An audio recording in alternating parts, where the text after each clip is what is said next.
TLM মেলার একটি বৈশিষ্ট্য আজকে আমার কাছে ধরা পড়লো। আমরা কীভাবে ছোট্ট ছোট্ট জিনিসগুলো দিয়ে বাচ্চারা মৌলিক চাহিদা থেকে সৃষ্টি করে ওদের ডে টু ডে লাইফের যে শিক্ষা, দৈনন্দিন শিক্ষা আমরা ওদেরকে দিতে পারি। এবং আমি দেখতে পাচ্ছি আমাদের সহকর্মীরা সুন্দরভাবে তৈরি করেছেন। আমি আশা করি ভবিষ্যতে আমাদের ছোটো ছোটো ছেলেমেয়েরা উন্নত হবে এবং ওদের মনের যে আকাঙ্ক্ষা ফুলফিল হবে এবং ওরা অনেক কিছু সহজেই আমাদের শিক্ষাঙ্গনে ওগুলো টিকতে পারবে।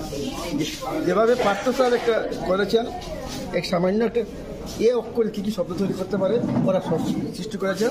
উনি আবার কী করেছেন, এই বদলমুখ এই স্যার কী করেছেন, আবার কিন্তু আগের সংখ্যা পরের সংখ্যা সৃষ্টি করেছেন একটা মেয়াদ বুক দিয়ে। উনি আবার কী করেছেন, যুক্ত বয়সে আগে শব্দ তৈরি করেছেন। অনেকগুলি আমরা দেখতে পাচ্ছি। আমার মনে হয় আমি খুবই আপ্লুত, খুশি হয়েছি এবং আমার খুব ভালো লেগেছে। বলতে পারেন আমি এক কথায় আমি অনেকটা খুশি হয়েছি। ধন্যবাদ জানাই আসাম গভর্নমেন্টকে। ওনারা যেভাবে আমাদেরকে সহযোগিতা করেছেন এবং আমাদেরকে এই টিএলএম মডেল শুরু করে দিয়েছেন। আমি আবার ধন্যবাদ জানাই এবং আশা করি আগামীতে আমাদেরকে একটু লম্বা সময় দেবেন।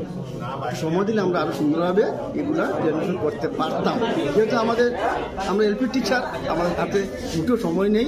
রেফারেন্স ট্রেনিং, হেড ট্রেনিং, অনেক ট্রেনিং থাকে। তাই যদি আমাদের একটু সময় দিয়ে কাজ করানো হয় আমরা আরও সুন্দর করতে পারি। ধন্যবাদ স্যার।